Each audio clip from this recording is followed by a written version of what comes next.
All right, here is a quick review just of that polynomial function. This is chapter 2, section 2, by the way, where we've got n as a non-negative integer, so that means it's got to be a whole number and not negative, right? Positive and whole. And we have a all being real numbers, so they are not imaginary numbers, right? And they're not equal to 0. Now, this is called a polynomial function of x with degree n. And the coefficient in the front is called the leading coefficient, right? This one is the leading coefficient right there. So we'll jump right into example number 1. And example number 1 is identifying polynomials and their degree. So for each of the following functions, we need to determine whether the function is a polynomial function. If it is, then state the degree of the polynomial. If it's not, justify your answer. So we're running based off of this definition right here, where n is a non-negative integer and a is a real number, right? So that's what we're looking for right here. So we have all these different options. Now let's go ahead and go through the solution to each one.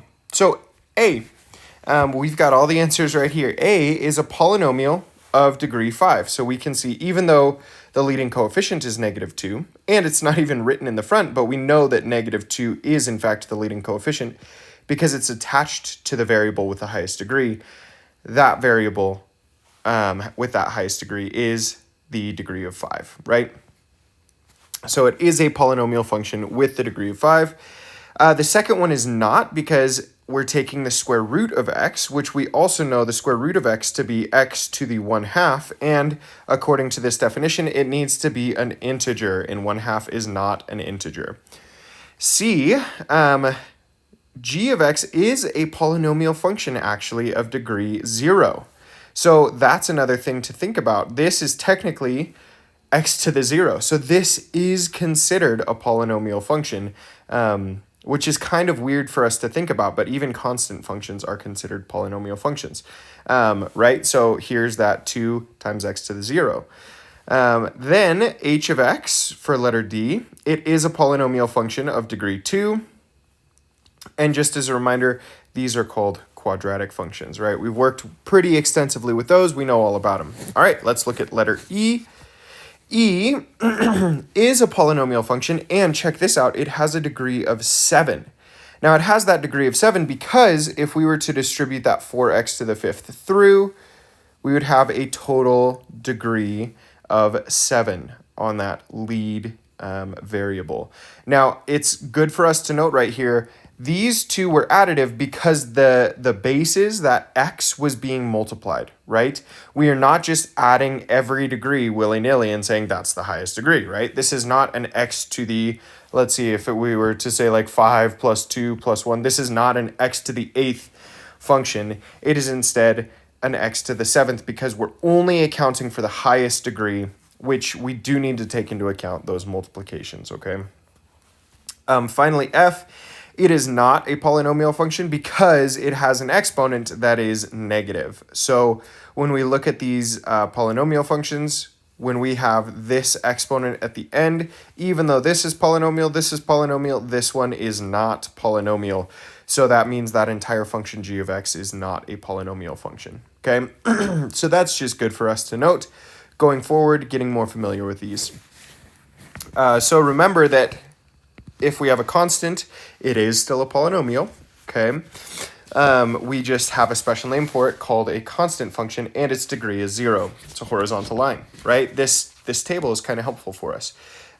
If we have mx plus b, that is a linear function, right? We're familiar with those as well. Its degree is 1 because the degree of that x is an implied 1. And we've got the slope and the y-intercept given for us as well. And then we have ax squared plus bx plus c, which is a degree of 2. Its special name is a quadratic function. There are lots of different forms of that quadratic function. We looked at those a little bit in chapter 2, section 1 also. Looked at their graphs and what they mean. But there's another type of special polynomial function. It opens up if a is greater than 0. It opens down if a is less than 0. So if it's positive, it opens up. If it's negative, it opens down. Right? So these are all things that we know. Now we're going to look at a little bit more in depth of polynomial functions in general. So, in the last lesson, I kind of hinted at this idea of smooth. We created a smooth parabola. And that is important to note because actually all polynomial functions have graphs that are continuous and smooth. So, if we see that a graph is not continuous or it's not smooth, so these first two are not continuous, that means they are not polynomial functions. So, even if we had like a parabola, but it had a hole right here, that would not be a polynomial function because it has a hole. Now, you have graphs like this right here that are continuous, but they're sharp. They have sharp turns right here. Rather than there being a curve, it is just a really sharp corner. That means it is also not going to be a polynomial function. So if we're just analyzing the graphs, we can analyze and say, okay, that's either going to be a polynomial function or it's not going to be a polynomial function based on its graph. Now we'll have a special case also of like, oh, well, what about a sine or a cosine or a tangent? Well, not tangent, but a sine or a cosine function, right? What are those polynomial functions? And remember that we have to have that variable with either descending degree with a coefficient, and it has these polynomial functions have end behaviors. So you can see these arrows denote that this side is going up for forever, this side is going down for forever.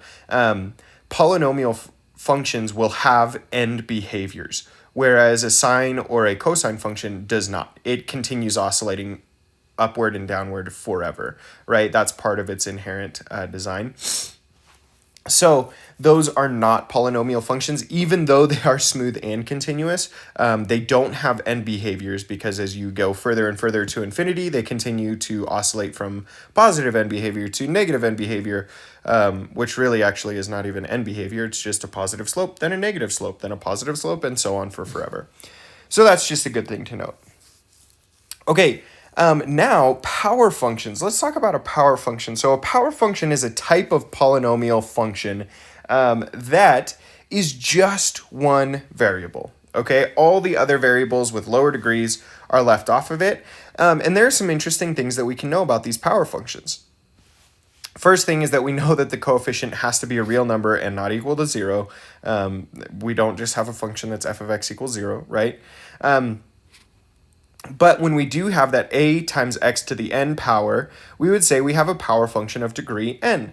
And power functions with even powers look similar to the square function and to each other. So we can see in red right there, our x squared function is just the typical parent parabola, right? It has its center at the origin, or its vertex rather, at the origin, 0, 0, goes over 1, up 1, over 2, up 4. That's our typical parabola. Now, we also have another power function of x to the fourth, which instead of going, it goes over 1 up 1, because 1 to the fourth is still just 1, but then it goes over 2 and up 2 to the fourth instead of over 2 up 4, right? The same thing happens then with x to the sixth, so they look very similar to a parabola, right? Where the ends are both going up, or they'd both be going down, etc. But those even powers show us that we will have parabola-esque features, okay? Now, power functions with odd powers other than n equals 1 also look similar, right? Where we have this kind of steep slope the further out we go, but then it becomes almost horizontal and then another steep slope up here, right? So we've got x to the cubed, x to the fifth, and x to the seventh. So we have differing end behaviors as well, where the left side goes down and the right side goes up, right? We also note that in both of these cases, the higher the degree, the steeper our functions will be, right? Which kind of makes sense. Here are some things and characteristics of power functions, which we kind of know some of these, but this is just, we could also figure them out with some of the tests that we've gotten, but this just helps for us to visualize it further. So we know that we have symmetry about the y-axis when it's an even function, like a parabola.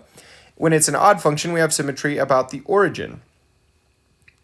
The domain for both is negative infinity to positive infinity. The range, though, differs. We have a 0 to positive infinity versus odd is negative infinity to positive infinity. Some key points, if we just have your typical even power function, it will always go through these 3 points. If there's no multiplier, every even power function will go through these 3 points. Because if you think about it, one raised, whether it's raised to the 16th power, the second power, or the 100,000th power, it will still just be positive 1. Okay? Same with positive 1. When it's raised to any of those powers, it's going to be positive 1. When we raise 0 to any power, it's still 0, right? So no matter what the power function is, if there's no multiplier, these will be 3 consistent points. Similarly, odd functions will have these points right here, where we would have -1, -1. Even if it's raised to the 1001st power, we'll still have -1 as our output, okay? So those 3 points will always exist on just your typical parent power function with no multiplier, no movement. We also see intervals of increase and intervals of decrease, where the power function right here, when it's odd, is increasing eternally. When it's even, it's only increasing on the positive side and decreasing on the negative side, whereas our odd functions are not decreasing anywhere. Now, we could also graph these power functions by following the same rules for graphing quadratic functions. So if we have our parent function, which is this one in red over here, if we have that, we would see this inside parentheses as moved to the right 1, right? So even though it's a cubic function, it still works just like our rules, our basic rules for graphing quadratics. Okay, so it ends up having its origin moved to the right 1, and now we go over 1, up 1, over 1, up, down 1, which... Okay, the scale is a little wonky. That's why it goes over 1 and up. It seems 1/2, but this scale is actually to 10, not to 5. So over 1, up 1, over 2, up 8, and so on like that. They just wanted to show us some more points. So that -1 shifts us to the right 1. Okay, that's the same rule as graphing parabolas. So if you have any kind of power function, it's going to look like that. It'll just have very different points after the 1, 1, or -1, -1, or in a parabola's case, -1, 1, right? The points afterward will vary, and the points internally will vary, but those points will remain constant. And we can move those up or down. So now let's talk just for a moment about the real zeros of a polynomial function. So a polynomial function will have, generally speaking, real zeros. If f of x is a polynomial function and a is a real number, then the following statements are equivalent.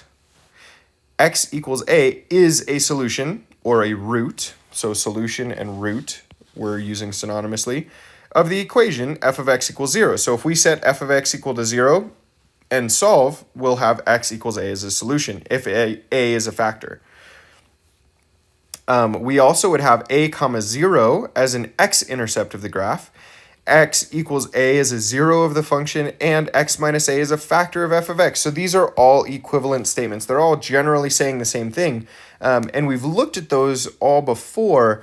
It's kind of interesting in math speak when we see those, but that's helpful for us to see, actually, that all of these 3 things are equivalent statements, whether it's a solution or a root or a 0, or that x minus a is a factor, or that we have this x-intercept, right? This is equal to this, is equal to this, is equal to this, is equal to that, right? All those things are equal. A real 0, then, will correspond to an x-intercept. Now, what do we mean by that? Well, juxtapose a real 0 versus a non-real 0, which non-real zeros are imaginary, right? So if we have a real number and we have a real 0, then we should have x-intercepts. Real zeros correspond to x-intercepts. Now, this is an idea, multiplicity, that we've talked about a little bit, but I've only really alluded to. Now we're going to more formally examine this. It's multiplicity of a 0. So if you have a factor of x minus a, for instance, raised to the n power, it is a factor of the polynomial f, then a is called a 0 of multiplicity n of f. I know that's a lot of math speak. Let's look at some examples of this. So Example 4, finding the multiplicities of zeros of a polynomial function. We need to find the zeros, state their multiplicities of this function. We have all these factors right here, and they've actually factored it for us nicely. In your homework, you're going to have some where you will have to do some manual factoring, and it's a little tricky, but you have to be kind of creative in order to see the ways that things factor. So we have all of these where if we're thinking about this in terms of this format, x minus a raised to the n power, that means that if we have x minus a is a root with multiplicity n. And I'm just going to write multiplicity as an abbreviated mult, okay? So when we have minus 1, see right here that we change the sign of that, right? From negative a to positive a. So we have 1 is a 0 with multiplicity of 2 because the exponent on it is 2. Then we also have 3/5 with a multiplicity of 7, but we have to take the opposite sign of 3/5, so it's actually negative 3/5 is a 0 or a root with a multiplicity of 7. And finally, negative 5 is a 0 with multiplicity of 1. So a 0 of multiplicity 1. That's how we can formally say that.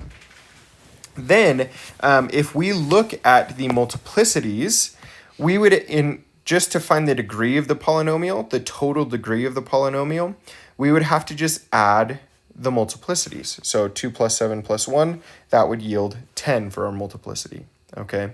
Another example of this is right down here. We could also find the roots and multiplicities of this next function. It doesn't quite ask us to, but I'm going to have us. We would have negative 2 as a root or is a 0 with multiplicity 1. And positive 1 is a root with multiplicity 2 because of those exponents, right? So we can just get further practice. Okay. But in example 6, it actually wants us to use this strategy for sketching a graph of a polynomial function. So first thing I should note is if we have multiplicity of 1 and multiplicity of 2, the total degree should be 3. Now, this is important because we just talked about those odd versus even functions. Let's see right here, power functions, right? Where evens have their end behavior both going up or both going down, right? It's the same direction. Odds, one goes up, one goes down, okay? So that's going to be helpful for us as we continue this process. But the first thing that we'll do, and this is where those steps are a little bit more helpful for us actually, is we are going to first find the y-intercept. So we let x equal 0, plug it in. So 0 plus 2, right? And then 0 minus 1, quantity squared, okay? Plug and chug, we get that the y-intercept is 0, 2 right there. Then we need to find the x-intercepts. And the way that we do that is if we have this factored already for us, we just take each of those factors and set it equal to 0. So we would say x plus 2 is equal to 0. X minus 1, quantity squared, is equal to 0. Now, I'm going to show you that we can actually, because it's just when we take the square root, or if it were a higher degree, we take whatever root. When you take the root of 0, it's still just 0, so we can actually just take what's inside of there and say x minus 1 is equal to 0. So our two roots should be x equals 1 and x equals negative 2, kind of like we talked about up here. And it's good for us to note multiplicity of 2, multiplicity of 1, okay? So it's just good for us to make that note right now because it's going to be helpful very, very soon. Here's what we can do. We can plot our intercepts. We have the y-intercept up here, just like that.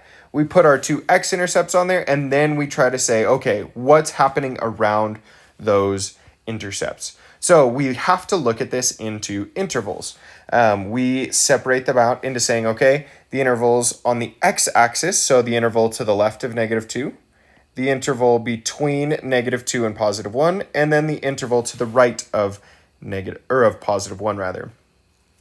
And this kind of is reminiscent of what we did in chapter 0 a little bit. We'll select a number in each interval and test that interval for whether the function is positive or the function is negative, okay? So we'll check each of those. We do so just by selecting the numbers in the intervals and then determining the value of the function at that point. So the points that they selected were -3, which is in this interval to the left of -2. They selected -1, which is to the right of -2 and to the left of +1. And they selected +2.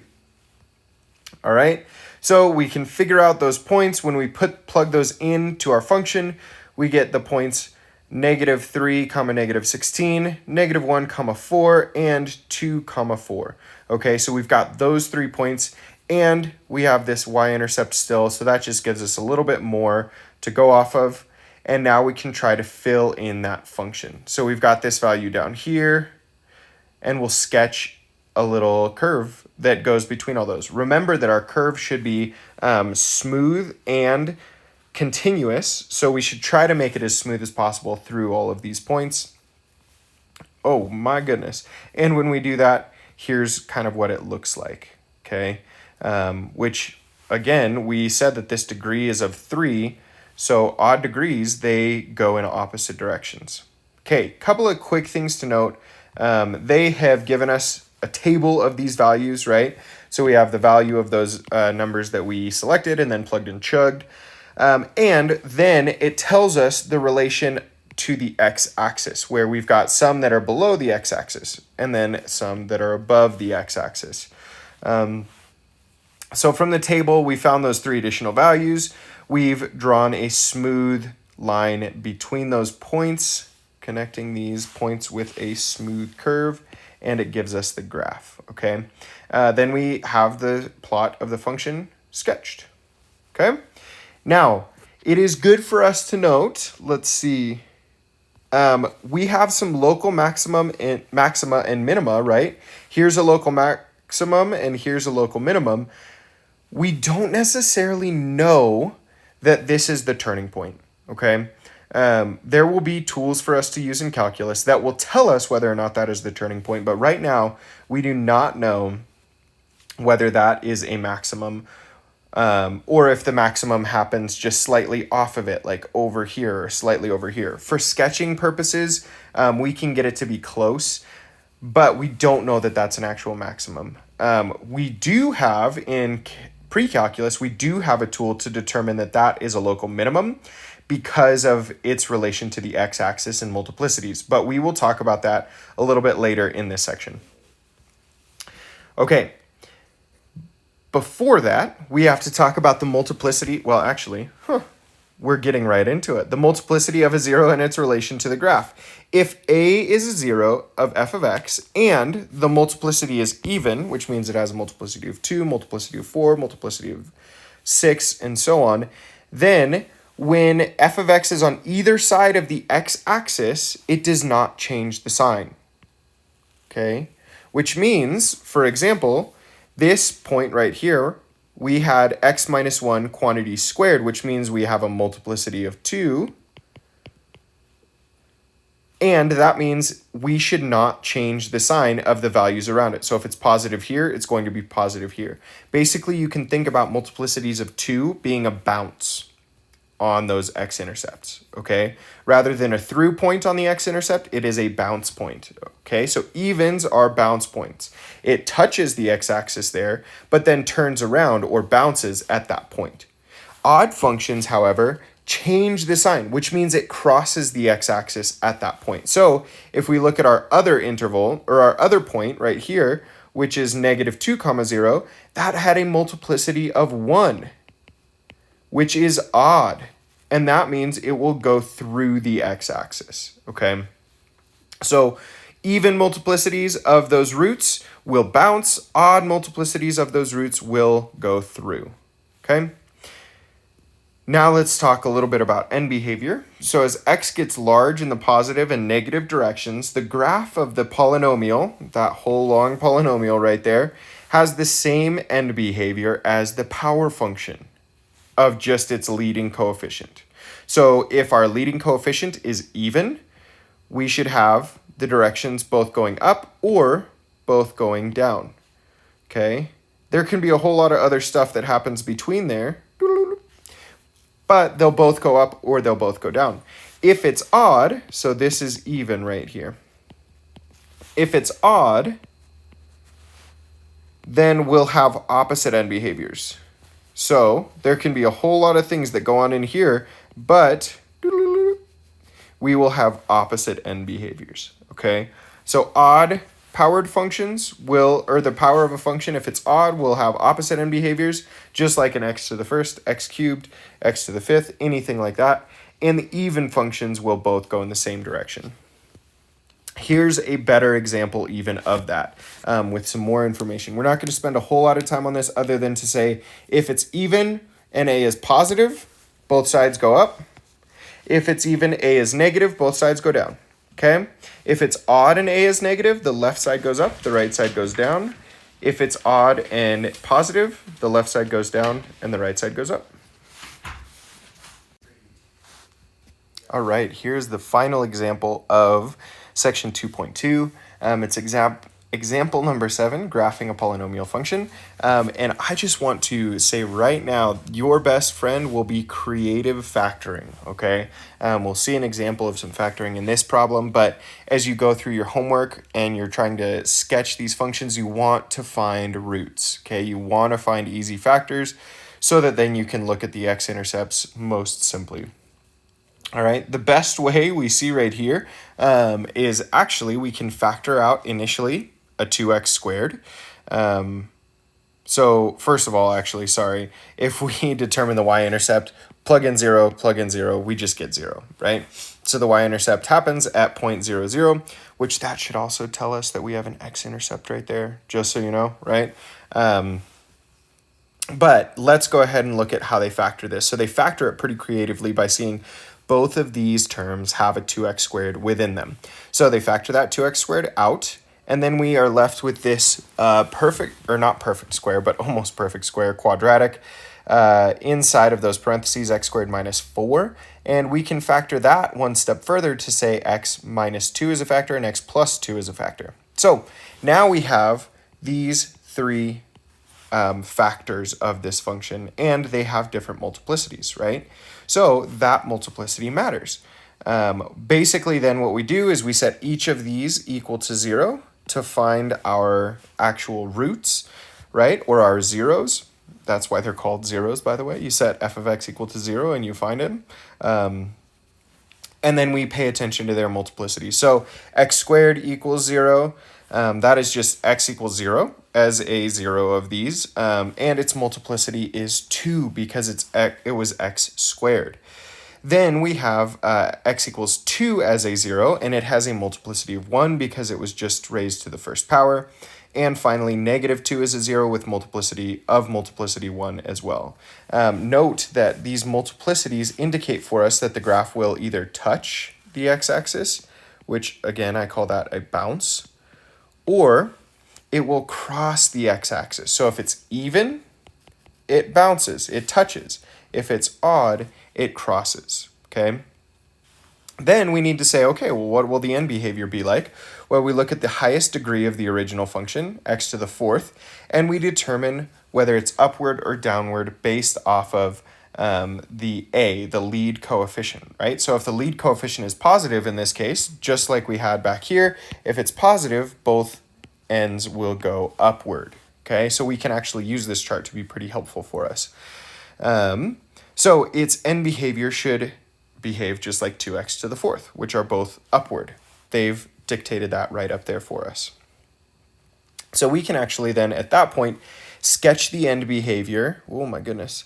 And so we just include little arrows right here, something that say the end behaviors are going to go up, right? Notice that they did that just on the outside of those points of interest. And then we can look at the rest of these. So we can say, okay, I have this point plotted, and this point plotted. Now what's happening between those points? Well, remember that at x equals 0, since it has a multiplicity of 2, we should have a bounce there, right? So that's just good for us to know. But we do need to separate this into different intervals, which since we know the outsides are going up, we don't actually have to be concerned with what's happening on the outside. So we just have to pick intervals between these, okay? And they actually happened to pick 2 intervals between those because there are a lot of different things that could be happening right here, right? So what we have to do is we have to figure out, okay, if we're crossing right here because it was multiplicity of 2, what happens to bring this function back up to this 0 where it bounces? Well, if I plug in -1, I get the output of -6, and if I plug in -1/2, I get the output of 15/8. So I can plot those and then have my graph trace them. Okay, so I plot those points, I have my graph trace them, and then I've got a smoother curve. Okay. Now, they also had this negative point here and this negative point here.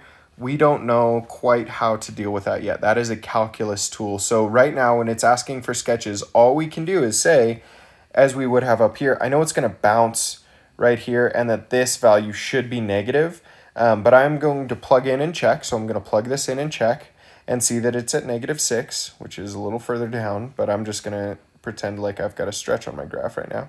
And then it's got to come up here because multiplicity 2, I'm going to bounce at that point 0, 0, so it's going to come back down this way, and then I'm going to turn again and have my end behaviors both going up. Okay, it's pretty pivotal that I have both of those going up. All right, so again, I should estimate the additional points and then connect with a smooth curve. And I should note that I have symmetry about the x-axis. And I know that now this is an even function, which is kind of cool. Yeah, so this is just saying we can't actually figure out the exact absolute minimum, but we can look at that on a graph. Eventually, I promise calculus will have these tools, and it will be marvelous. What I want from you now is I want you to take the same steps as we just did in example 7. So if you need to go back, rewatch the video, or you can even look back at example 7 in your textbook, and I want you to sketch a graph of this function. So pay really close attention to multiplicity, look at the total degree of the function, and this is going to be the first question on your homework, okay? So take the rest of this class time to focus on sketching the graph of this function, and then you should also work on the questions that are posted on Google Classroom for your homework as well. A final reminder too, be creative when it comes to factoring, because you will have equations or functions that are given to you not factored like this, and you might have to figure out how to factor them that way, or as similar to that or as close to that as you can get, okay? So those are my hints. That's the lesson. I wish you the best.